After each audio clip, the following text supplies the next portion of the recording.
Hi everyone, it's Leslie from Leslie Crafts. Thank you very much for tuning in to my channel.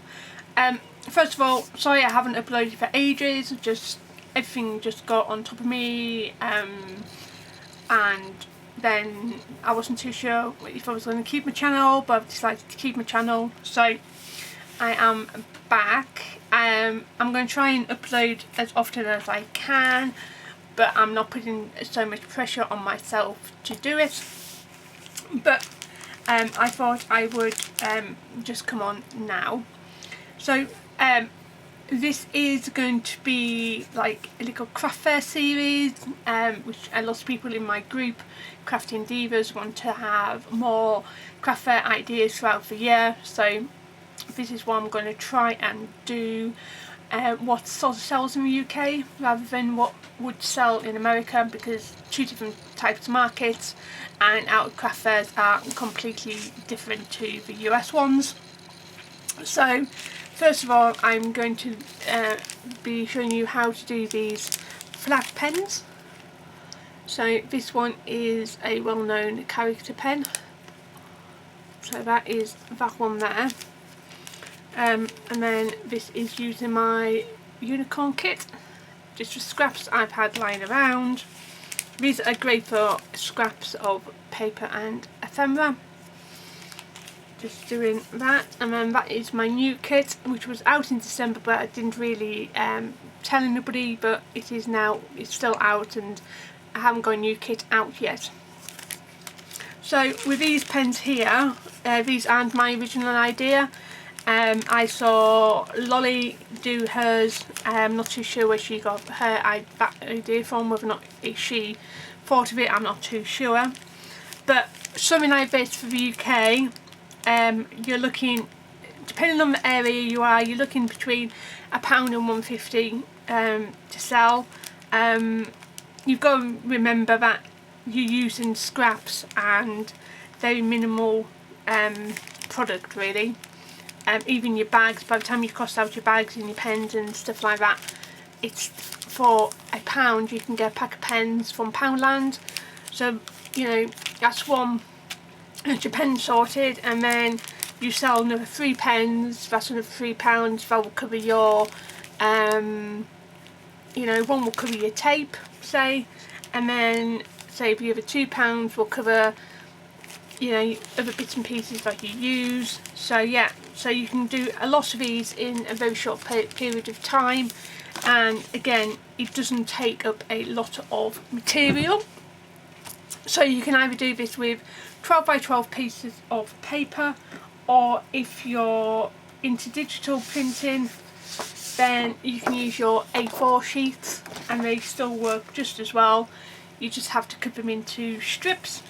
For these, I start with a strip which is 1 and just over 1 1/4, and I've just literally fold the paper in half, and then I get my double-sided sticky tape, and I just put two or 3 rollers down. So I'm just going to grab my other type of sticky tape just to go down my corner, and then I put 1 in the middle of the other side. Just bear with me, my tape's behind me.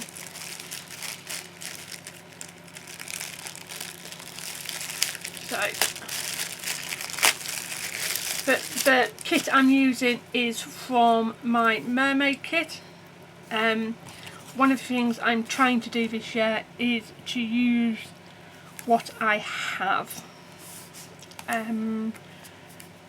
That is one of my big goals for this year, is to literally not spend a lot. I have got a big order coming through from Thompson Crafts, but apart from that, I've literally I've got a few dies coming from Sizzix from the sale that they have every now and again, but I really am trying to use what I have already at hand. So that is my main goal for 2020. I'm not too sure if I will stick to it, but yeah. So I just peel off all the tape, and it is going on the floor because I literally have to tidy the floor up anyway. So these pens here I get from Poundland. So I get a pack of, I can't remember how many comes in a pack, for £1. And then I just disregard everything else and then just leave the pen there.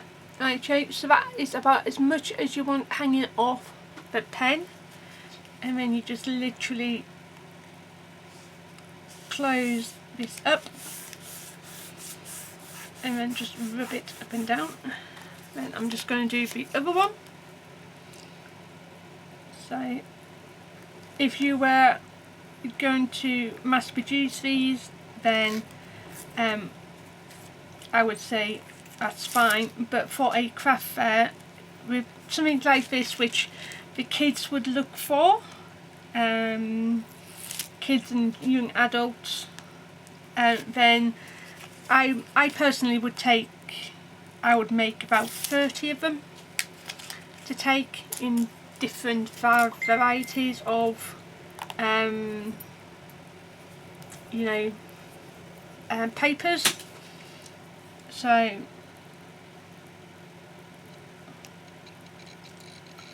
they have a good variety to look through as well. Then I would also, later on in the series, I will show you how I will set up a table and I will show you how I would show.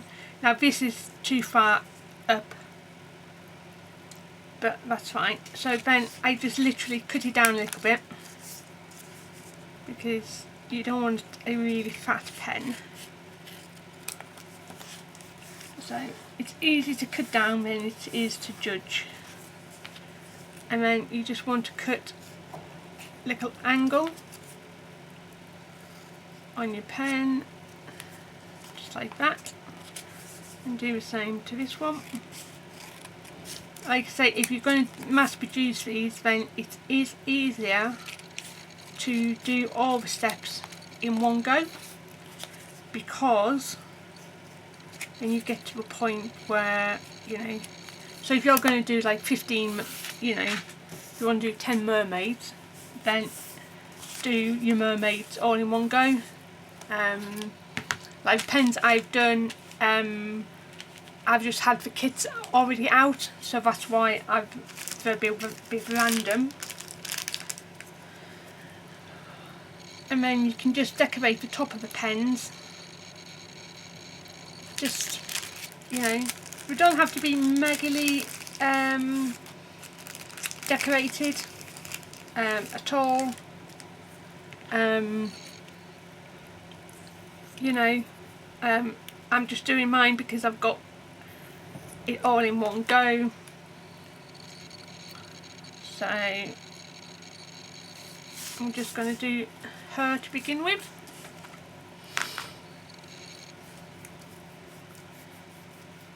So, and then once, like I say, bag toppers of your products, just make them stand out, 2, they look professional, and 3, they make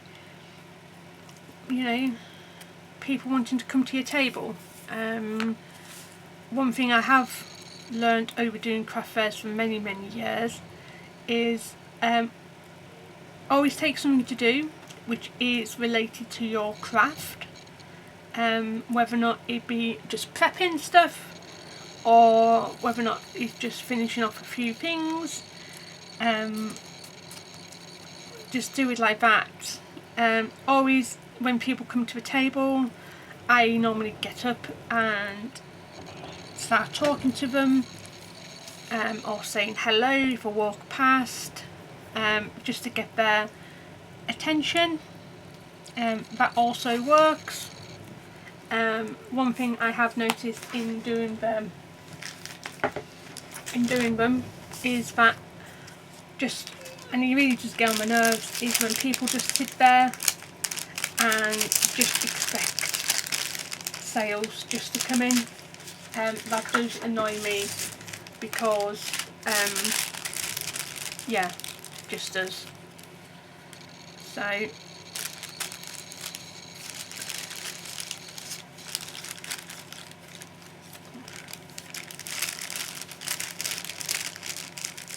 I don't know why it does, but as also somebody who shops at craft fairs, you know, if somebody is sat behind a desk on their phone, not engaging, then I tend to walk away, because I'm thinking, you know, in my head, I know you spend a lot of money and time and everything else on your crafts, but if you can't be bothered to get up and show me that you are interested, or you are too busy on your phone or whatever, then, you know,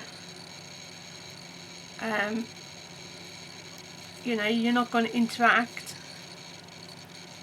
then, you know, don't bother. I haven't done a craft fair for a very long time. That's for personal reasons, rather than not wanting to, you know, not needing to do them. The area I live in got very, very bitchy. But I'm not saying that. Now, these bags I'm using are from Stampin' Up. I don't know whether or not they still carry them. To be honest with you, I've had them for so long, I really don't know. And normally I would say to put your opening at the bottom, but on these, the opening has to go up the top. So also with them putting them in cellophane bags, if, you know, kids do touch, and they will touch your merchandise. So, you know, having them in cellophane bags helps with them not getting dirty, and you can, you know, rest assured that you know, we're not going to get stuff on them. Trust me, not all parents will tell their kids to stop. You know, like everything else, a lot of it is a social time as well, and you've got people who haven't seen each other for ages, so they stand and talk, and then the kids start wandering, and then yeah, so I've had all of that, and really you just can't get uptight about it. It's part of the territory, and if it wasn't, then, you know, it'd be wouldn't be as entertaining. So I am waffling, sorry.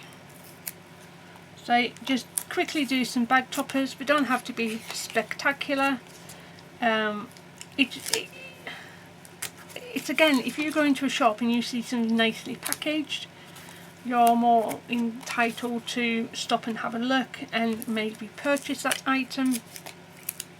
You have to think of it as a business as well. You have to think about your time, your money, how, you know, how you package things, how you're going to display them,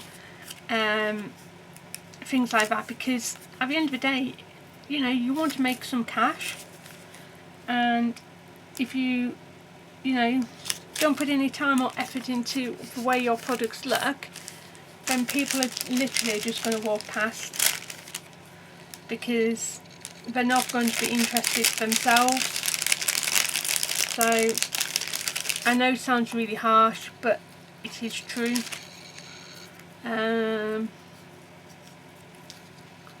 You know,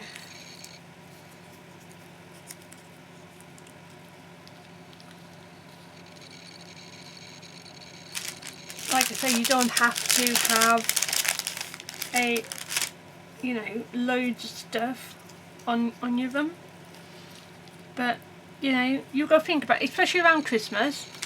You know, I know it's not Christmas yet, and you know, they're all going to be, you know, there's going to be craft fairs between now and Christmas, and so you want a good variety of things.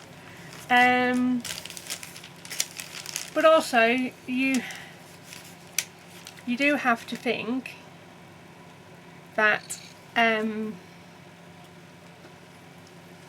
you know, people are also buying these for gifts a lot of the time,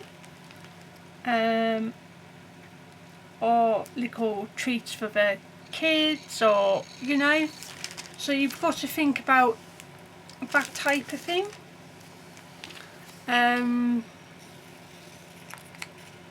So like at Christmas, don't purely just put all Christmas stock out.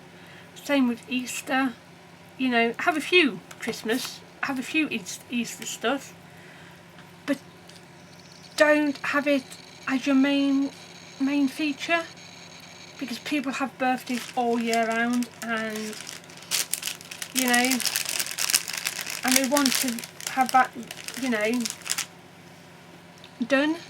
So you know, if you're just purely going to offer Christmas and Easter stuff, you're not going to get the sales. You might get them to begin with, but you know, if you want your store to have a variety and have those sales all the time, then you really do need to offer that variety from the word go. So you know, like these pens, I would sell all year round. I most probably will do Christmas themed ones, because everybody, you know, most people, you know, like a Christmas themed pen, things like that. So yeah, so I would do that. And then I would also have non-themed, so general themes, like I would do you know, stuff for men, stuff for ladies, stuff for kids. I would do certain characters, which I am allowed to sell. And if you look at some websites and some stamps, you can sell some of them, not in large quantities, but yes, you can. So you just have to know which ones you can do and which ones you can't do. Like Crafter's Companion, they get some of the licenses already, so you don't have to worry about it. So I know I can do Peter's Potter. I also know that I can do James and the Giant Roald Dahl stuff, because I've got it on my license. And you know, other ones like that. So I know that I can do that straight away without any hassle, without it coming back onto me. People will ask me, and you know, you have to say, yeah, actually I've got it covered, I've got my license and everything else. So yeah, so that is how to do 2 flat pens. I will be doing also a live in my group on them as well, but I thought I would just do a video as well. So these are my 2 flat pens. So these can take a lot of time to do. If I wasn't chatting and stuff, I would have done a whole lot more. But yeah, so I'm literally going through all my scraps of stuff and seeing what I can do. So that is my pens so far. I will set up a table once I've got a fair bit done, and I will show you how I set things up and how I would display them at a craft fair. So yeah, so thank you for watching. Hope to see you all again very soon, and hope you like the new series, and hope you get some inspiration from them. Okay, thanks for now, bye.